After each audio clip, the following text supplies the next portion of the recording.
welcome to another episode of Simply Single. So this is our third episode. Hopefully you've been watching, and we're using this episode to kick off October, which you should know, you may not know, is Breast Cancer Awareness Week. And so as women, we have to be there to support our sisters, those who are cancer survivors, as well as those who may be going through treatment at the moment.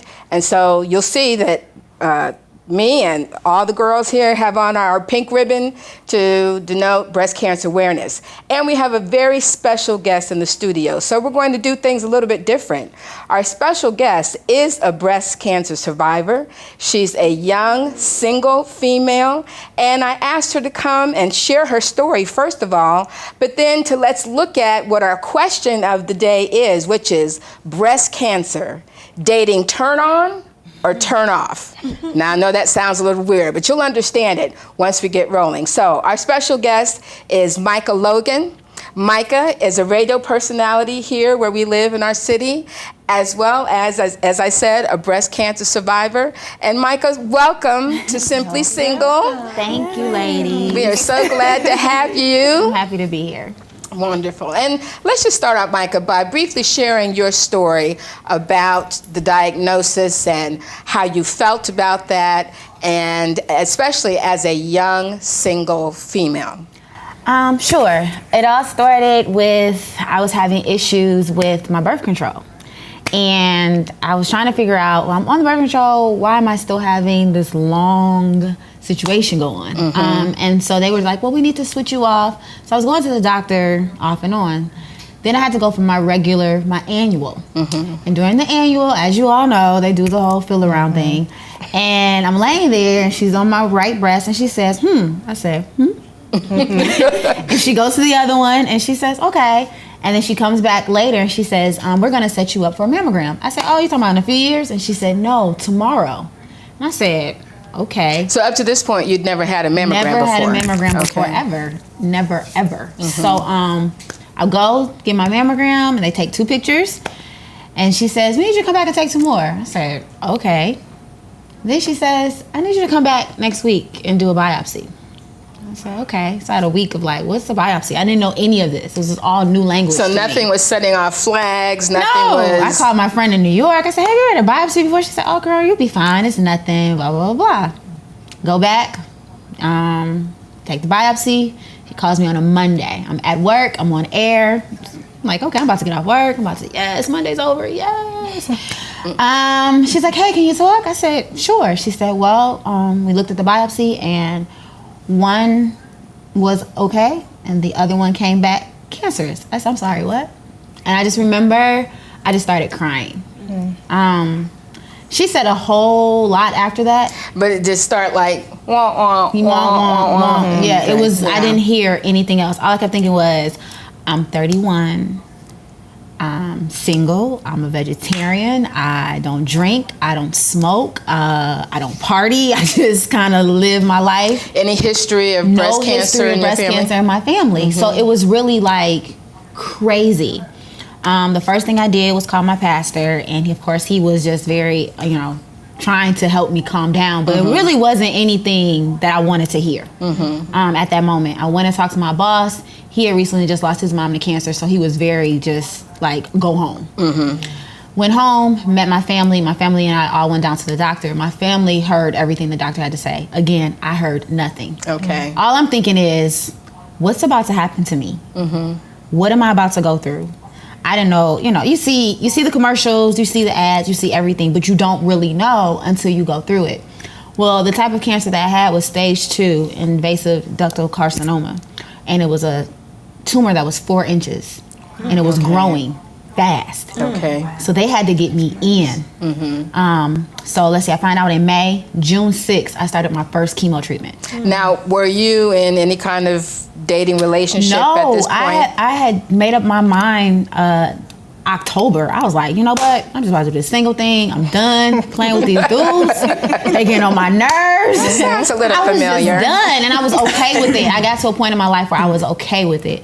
I felt there were some things that I needed to work on as Micha before I even got into another relationship. I didn't want to continue bringing certain things into relationships and coming out feeling like just completely drained. So I was by myself. So you were on a hiatus. Yeah, I was on a hiatus.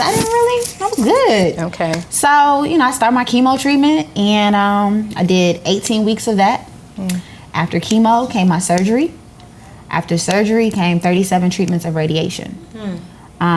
People tend to think that after you become cancer-free, it stops, but it doesn't stop. Life, I still have to, anytime something's wrong or if I feel something, I don't know, I have to go to the doctor. And just recently, like 2.5 weeks ago, I had to have another surgery because they found something in my mammogram that looked suspicious. Okay. And so I had to go in as if I had it was like another lumpectomy all over again. It just doesn't stop. Little things like my eyebrows, I still don't have any. Like, I gotta draw them on every single day. And some days I just don't feel like it. I get hot flashes. I have to take this medicine for 5 to 10 years that causes me to be nauseous. It's like a chemo drug every day. So it's like I'm still taking a chemo every single day. And it messes with my moods. And I took myself off of it for a while because I just didn't like how I was feeling. But I had to get back on it because they said the first year, especially like the first year, is really, really critical. And I'm still in the healing process. So I can't risk anything. So I gotta suffer with a hot flash. I gotta suffer with a mood swing. I gotta suffer when I may vomit randomly. But you don't want that cancer to come back, do you? No, I don't. Right. So you do what you have to do. I do what I have to do. Now let's go backwards for a minute. You're female. You find out you have breast cancer, and let's be real. Our breast is what makes you female. You know, it's what we see as the femaleness of women. Right. You're 31 years old. Did it cross your mind at all what that might mean for you from a dating perspective? Yeah, because I didn't know if they were gonna have to take it. There was an option. They thought that they weren't sure, and I was like, "Yo, you gotta take my." I said, "So if you're gonna take one, you're gonna take the other one too, because they got to match if we're gonna get them put back on." I'm not walking around here lopsided. I ain't really, you see the pictures, and like, granted, I see the beauty in everything, but like when you're looking at yourself in the mirror, like I would look at myself sometimes and say, "What if I didn't have this? Could I meet somebody that could be with me if I didn't have my breasts?" And it's not I was walking around here with big boobs or nothing like that, but I was straight. They're good enough, right? They were good enough. But going through everything, it kind of shrunk a little bit. But I never knew how important they were to me. They're very precious. Absolutely. But like you said, I mean, they're there, right? From the time that they come, and you don't have to put any thought into it until something happens. They're threatened, and they were threatened. We're going to stop on that note because we need to go for a break, and we'll be right back. Stay with us. Okay. 1 in 4 households. 40% of all women have never been married. Wait! Don't get weighed down in gloomy facts. Download this new ebook by Patrice Thomas Conwell. Follow her journey to accept and appreciate the single life. Nobody ever told me I might not get married. One woman's journey to acceptance. Available at these retailers and more.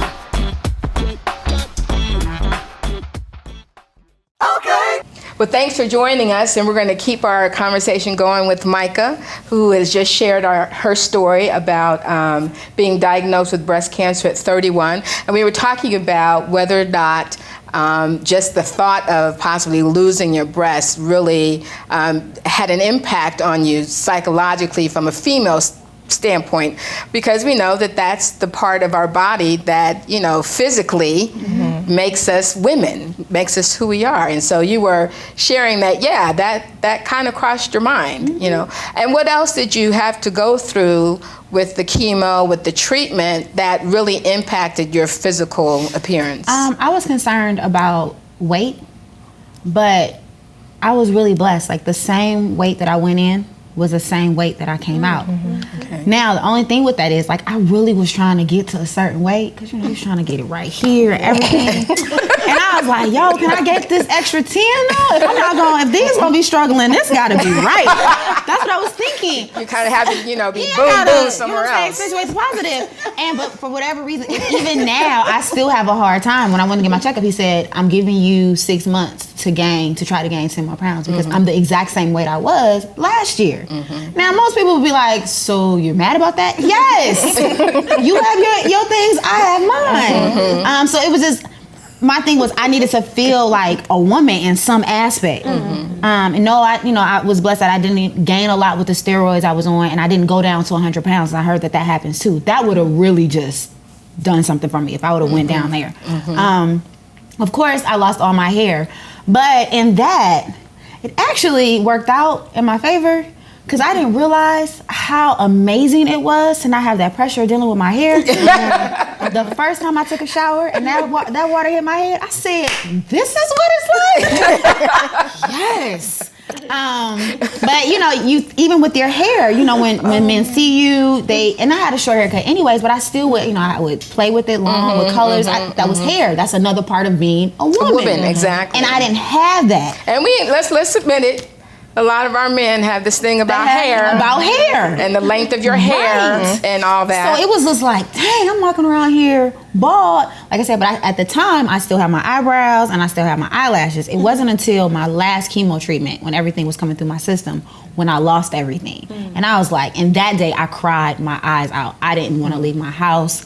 I didn't feel pretty. I didn't feel anything, because I was like, I've gone through all of this. And at the end, right before I start this radiation, it's just like I'm looking at myself and I'm like, this is not it. I mean, it's almost like you don't recognize yourself. I did not know who I was. And there was like nothing.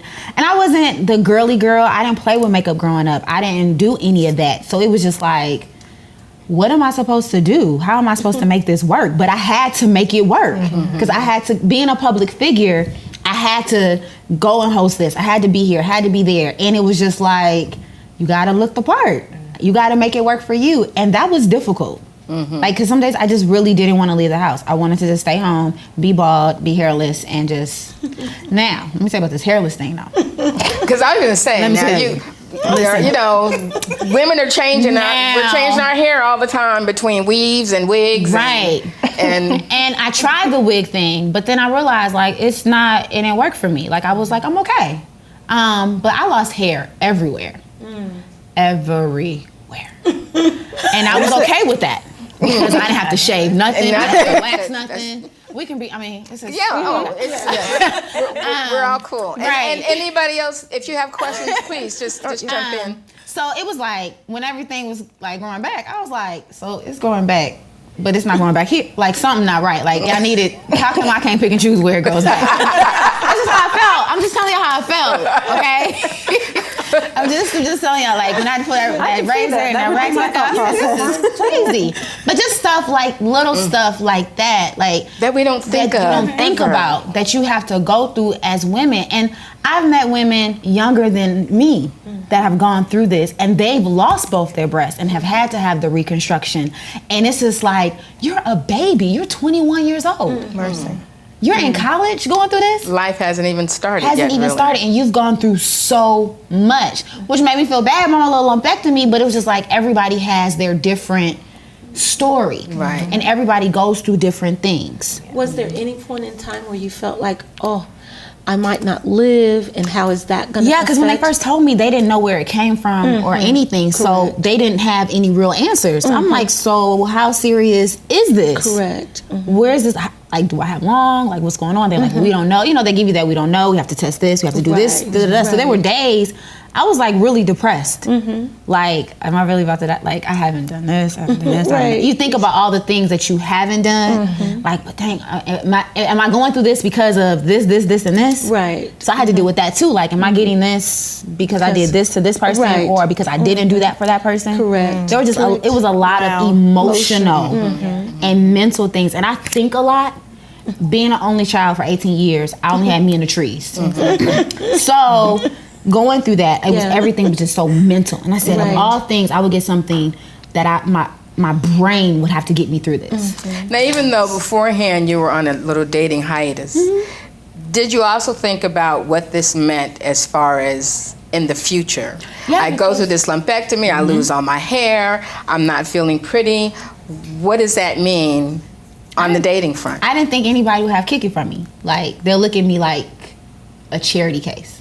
Not to mention, there was a possibility, like, about me not being able to have kids. Now, I never wanted any for real until I was told there was a possibility that I couldn't have any. And I was like, listen. As long as you have the choice, you're cool. But I really wasn't an advocate for it. But when they told me that I couldn't, it was just like, you're trying to tell me that my possibility might be gone? Right. And that was like, oh, wow. So okay, so my hair gone, my eyebrows gone. Everything that makes you a lady. You got everything that made me a woman. It was a possibility that it was about to be done. That was a lot for me. That was a lot. And I just didn't think that I didn't want to date anybody. And believe it or not, a lot of guys wanted to date me. Even knowing that you were going through what I was going through, I got so much holler. Like, you trying to keep with me and you know I got this chemo treatment coming up? No, we just, man. And I mean, they would try really hard. And I just looking at them like, no, baby, we're not doing this. And did they ever say why? I mean, what was the attraction? Them, it was my openness. They saw strength. They saw beauty. They were seeing it after. They were looking at it from like you're gonna be good. So when you're good, like, let's do it. And I'm just like, no. I just didn't want to feel like I was anybody's burden. I didn't want to have a guy to be like, well, can you come with me here and can you sit with me here? And then if they tell me they couldn't do it, then I'm feeling like you're not there for me. So I'd rather have just done it on my own. That was my choice. But they were trying.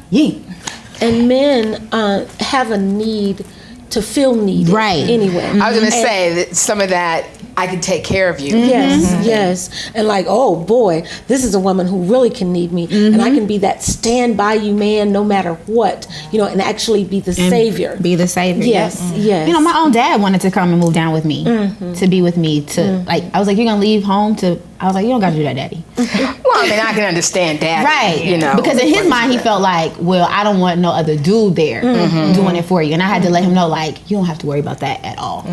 I got this. Okay. All right. And so then what about the future then?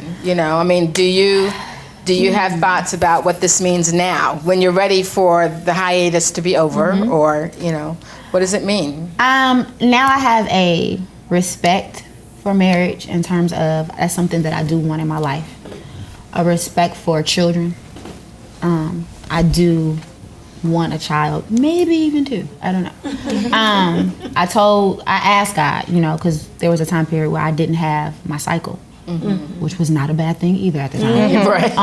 And they said that it may or may not come back. And I prayed about it. I said, well, if it's for me to have children, you'll bring it back. Well, he did.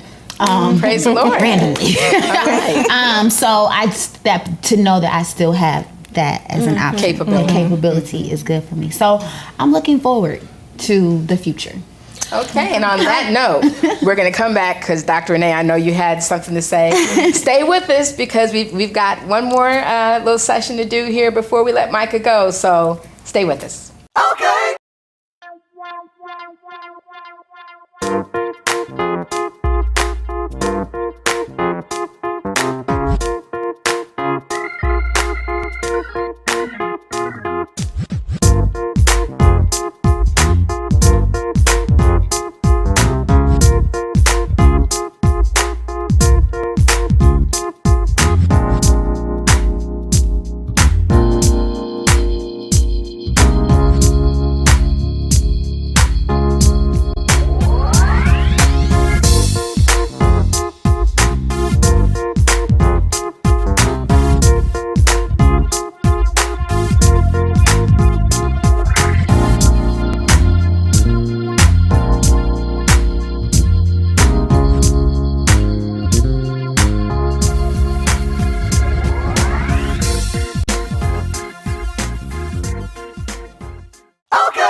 Well, thanks for staying with us and coming back. And we're going to throw it right to Dr. Renee because right before we took break, you wanted to say something. Yes, I wanted to ask, so how has your perspective changed in relationship to who you would date now, and how your perspective on men has changed before that? I have a different tolerance, and I know that I have to be with someone that can handle the after effects. He has to handle that. Maybe times where I may be in my feelings about something, because to be honest, I haven't really wrapped my head around everything, because I just been going. So whoever does come into my life, who findeth me, he is really going to have to be someone that has a very open mind, he has an open heart, an understanding heart, and he has to be patient. And he has to understand that for the next 5 to 10 years, anything is possible. Like not like we're gonna live like we're on edge, but we're living like we're on the edge, because every time something's wrong, I might have to go. But I feel like whoever the Lord brings me, he's gonna bring me someone who has a grace to handle being with me. So I'm ready for that. So what advice would you give young ladies who have not had the experience, the great experience that you have gone through, but what advice would you give them concerning relationships, that now I see things so differently, and so this is the advice that I would give, My advice would be really figure out who you are, even in the midst of the process. And the only way that you're going to do that, I've had to have fallout cry sessions, just me and God. Like, Amen. I've never experienced that in my life, and I almost feel like God needed me to go through this so that he could get my attention back on him, because I was the type of girl, I get with a guy and all my attention is on that guy. You better preach. I'm pushing that guy to be great. I'm doing all of this. You can do it. I'm your cheerleader, and in the process, I'm not cheering myself on, and my relationship with God is suffering because I'm so focused on the man and not the man. Right. You better preach. So I refocus your life, refocus your mindset, figure out who you are and the greatness that's within yourself and the beauty that's within yourself. That's my biggest thing. Yeah, great stuff. Well, and so that was my question. Like, what was your big aha moment with God? Because I know you don't go through an experience like this and not learn anything. I learned a lot. I learned that I can depend on myself by first depending on him. I learned that my relationship with God was at a point where something needed to happen. My faith needed to be stretched. I asked God for 3 things: for my faith to increase, for me to appreciate my job better, and for me to be in the community more. God answered my prayer. And through breast cancer, God will sometimes answer your prayer not in the way in which you thought he would answer it, but he gonna answer it most times. And when I realized he was answering in the process, I knew then, I was like, I'm gonna be okay. I'm gonna be okay, because God heard me, he saw me. I'm crying out sessions when I'm in pain. I can't move, and my mom couldn't come, my grandmother couldn't, no one could come to me. I didn't make a call. All I had to do, it was just me and Jesus in my room. And it was like he was who I depended on.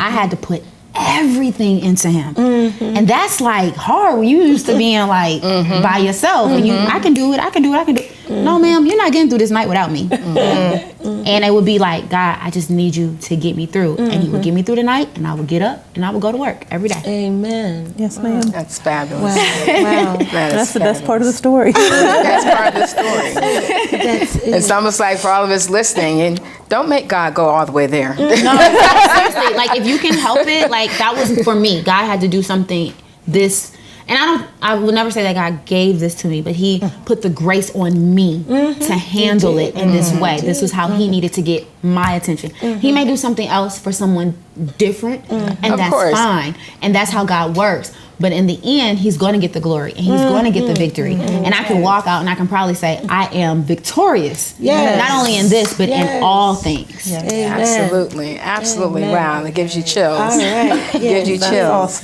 Awesome. And what would you say for other women out there who are single, and no matter what age they are, who are dealing with a breast cancer diagnosis and going through the treatment and wondering, is somebody going to want me after this is over, and all of that? What would you say to them? Have your moments. Just don't stay there. Know that you are beautiful, that you are courageous, that you are loved, that somebody out there is gonna look at you and think that you are the prettiest girl in the world. Like, I couldn't believe it. And I know if it can happen for me, it can definitely happen for you. But have your moments. Don't let anyone take those little moments when you just look at yourself and you're just like, dang, I'm having a bad day today. Just don't stay there. Have your bad moment, but not your bad day. Like, you're beautiful, period. So you have gotten into, I know, motivational speaking, and we can see why. We can see why, a lot of motivational speaking. And what are some other things that they're doing as well? You said you were more into the community. Right. I'm an advocate for young women going to get their mammograms. This is no longer our mothers, aunts, and grandmothers' disease. This is happening to women that are younger, that are our age, under 35. Self-exams. Please know your body. That's the one thing. I feel like the issue with my birth control was an indicator to like something's not right. Red flag. It was a red flag. Pay attention to your body. You have one. Young women, please, like, if you feel anything, it's better to know than not to know. And also, I'm an advocate for learning family history. Ask questions. Because a lot of time in the Black community, we don't ask questions. We just go with the flow. Oh, she had that? Oh, okay. No, that's not okay. Even though it wasn't in my family, there were still other things that I found out that were in my family through this. And I'm like, why y'all didn't say nothing? So know your bodies, ask questions. Young women, please do not think that you have to wait to 35, 36, 37, 45 to get a mammogram. No, make it a part of your PAP. Like, you scheduling your PAP, schedule a mammogram. Okay. Absolutely. Anybody else have anything you want to share or ask Micha about her story?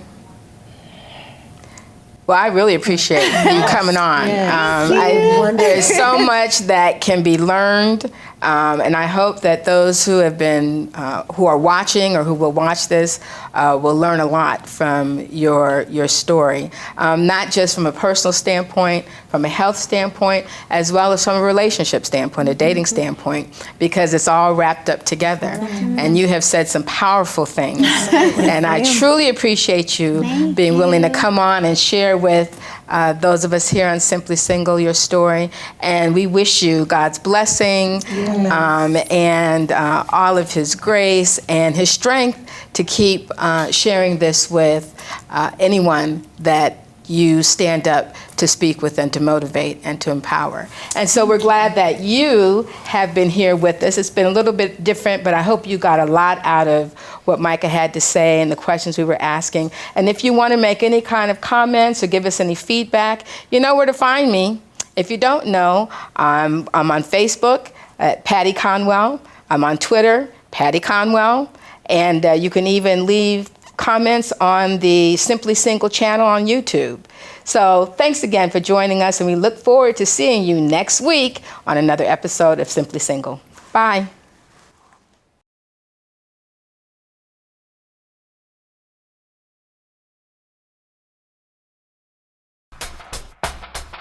Baby doll was in the dollhouse, Barbie Ken, how it's supposed to be. But it seems like something's missing from the equation, you and me. Tell me, why am I not having fun in this game we play? Well, if you're tired trying to fight the fantasy, you need to hear what I have to say. Okay, get your dancing shoes on, we're gonna have some fun today. Hey, hey, single people all over the world say God made me this way. Hey, hey, you don't need nobody else to have some fun today. And just snap your fingers from side to side and say I'm okay.